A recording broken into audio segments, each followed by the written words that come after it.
Alright, so it's officially 2021, and most YouTubers have taken the new year as yet another opportunity to gain a few subscribers by saying that Lewis Hamilton might win the championship again. But I've taken the executive decision that I don't give a fuck. So instead of making some outlandish predictions as to how late they'll cancel the Australian Grand Prix this time around, I want to spend the next few minutes talking about money, because, you know, it's an important subject, right? Money makes the world go round, and contrary to popular belief, it probably can buy happiness. Unless you spend it all on Belle Delphine's bathwater. You might have seen on social media recently that Lewis Hamilton supposedly rejected a contract offer from Mercedes on the grounds that the pay was too little. And now almost everyone, including myself, is thinking that it's just some Mercedes dramatics to make the off-season a bit more interesting. But I thought I'd take this opportunity to discuss whether it's right or not for Lewis Hamilton to want to be paid more than the $40 million per year that's currently on the table for him, and ultimately give my 2 cents on the whole situation. That having been said, this video isn't just in response to that. It's also in response to the idea that F1 drivers should have a salary cap. So is it? And should they? Cue a fancy title screen.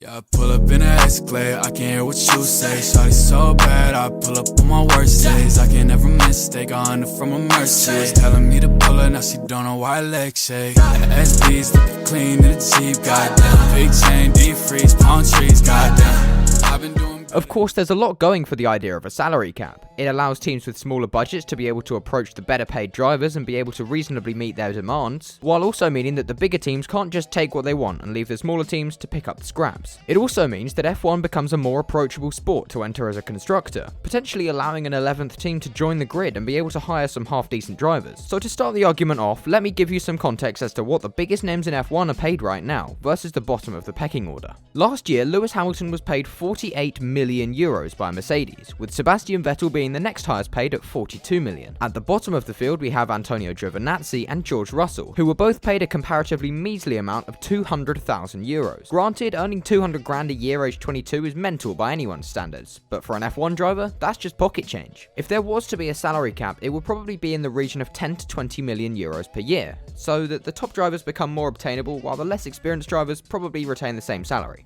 But what if there was a minimum wage? Granted, the 2 drivers I mentioned with the lowest salaries were both rookies last year, so it was to be expected that they were paid less than the most experienced ones, but over 200 times less? That seems a bit unfair to me. Comparatively, Alex Albon was paid $1.2 million in the same year, while arguably being the least talented rookie of the bunch. Although he was driving for a top team, so that kind of makes sense. While F1 drivers are obviously paid more than the average person would, and only slightly less than the average rent on a flat in London, there's still a decent argument for them being paid more.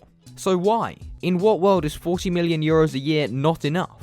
Well, let me tell you. Firstly, let's address the main reason as to why F1 drivers should be paid more. They risk their lives to race in this sport. As we tragically saw with Antoine Hubert, Jules Bianchi, and most recently Romain Grosjean, racing is dangerous. Just one mistake and it could be your last. If you're seriously telling me that just because Antonio Giovinazzi can't drive as fast as Lewis Hamilton, his life is only worth 200,000 euros, then there's something wrong with you. And over in America, the highest paid NFL player is paid $45 million per year. Almost the exact same as Lewis Hamilton. Of course, American football also has its risks. I mean, there's a reason why they wear a helmet and those big shoulder things, right? And that's exactly the same logic I'll apply to motorsports. Yes, both sets of people are devoting their entire lives to the sport, and they have to make significant sacrifices in order to do so. But you can't seriously say that people kicking, throwing, or hitting a bouncy sphere is on the same level as strapping yourself into a 200-mile-an-hour coffin and racing within meters of other people as fast as is humanly possible. Forget being on a different page. F1 drivers ain't even on the same damn book. Now, all I've really been given reasons for so far is that the bottom end of F1 salaries should be raised. I think that's a pretty common opinion, but for the high end to be raised, that's a bit more controversial. To sum up the logic that F1 drivers should all be paid more, I think Adrian Newey put it best. He says that he doesn't actually care about how much money he earns, but instead he sees it as a metric as to how much the team value him. I highly doubt that Lewis Hamilton really cares about the $8 million less he's being paid in terms of what he's actually going to do with it, but he instead might see it as a bit of an insult. He's just become the most successful F1 driver of all time, following one of his most dominant seasons in the sport, and Mercedes' response is to reduce his pay?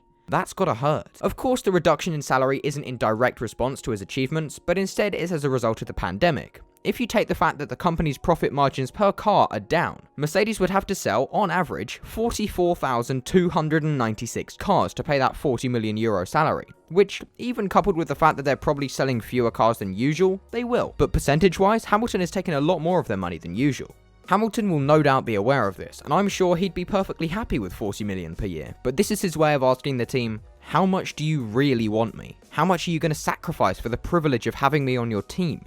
In the past, Hamilton would probably have got his way, but with the situation that the world faces at the moment, Mercedes would be forgiven for not being prepared to pay that much. Anyway, I've gone off on a bit of a tangent here, so let's get back to the subject at hand. There's a reason that Sebastian Vettel and Lewis Hamilton are paid what they are. They were, in 2020, the only two drivers to have multiple world championships to their names. Of course, in 2021, we'll have Fernando Alonso joining the party, and no doubt he'll be paid a lot of money. But why is it so important that these drivers are paid so much? And is it right that they get paid that much? Well, as I've made it abundantly clear in the past, F1 revolves around money. You get what you give in a way. Even though Vettel may not be on form at the moment, a topic which I'll discuss in a future video, he's still a household name. When people hear the names Vettel and Hamilton, they think of the success they've had, or are currently having. For a sponsor, that's a huge thing to consider. And I've seen a few of you saying that they should get a cut of the money they bring in with sponsors, but that's like me choosing to give away my phone but deciding I want to keep the screen. So no, it's not right that sponsorship money pays salaries in my opinion. The final reason for raising F1 drivers' salaries is the amount of money it costs to even become an F1 driver. Of course, when young people choose to spend their free time driving around in circles, they do it because it's fun, in the same way that young people who choose to spend their free time kicking balls around are doing it for fun. However,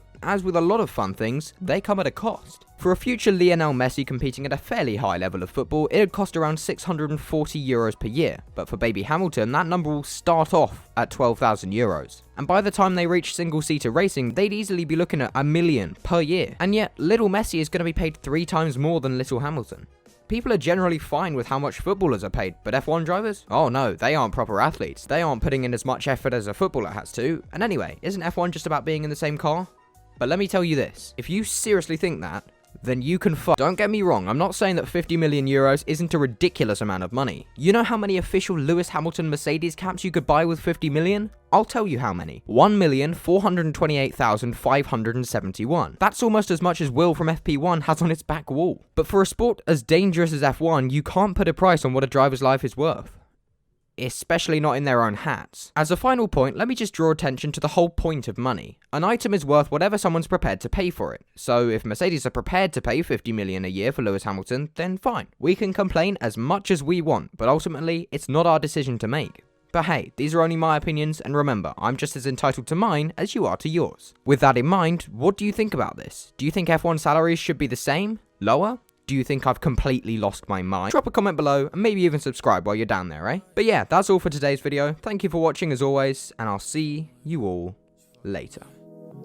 Yeah, I pull up in a Escalade, I can hear what you say. Shawty so bad, I pull up on my worst days. I can never mistake, I under from a Mercedes. Telling me to pull her, now she don't know why legs shake. The SD's looking clean in the Jeep, goddamn. Big chain, deep freeze, palm trees, goddamn. I've been doing better than you think.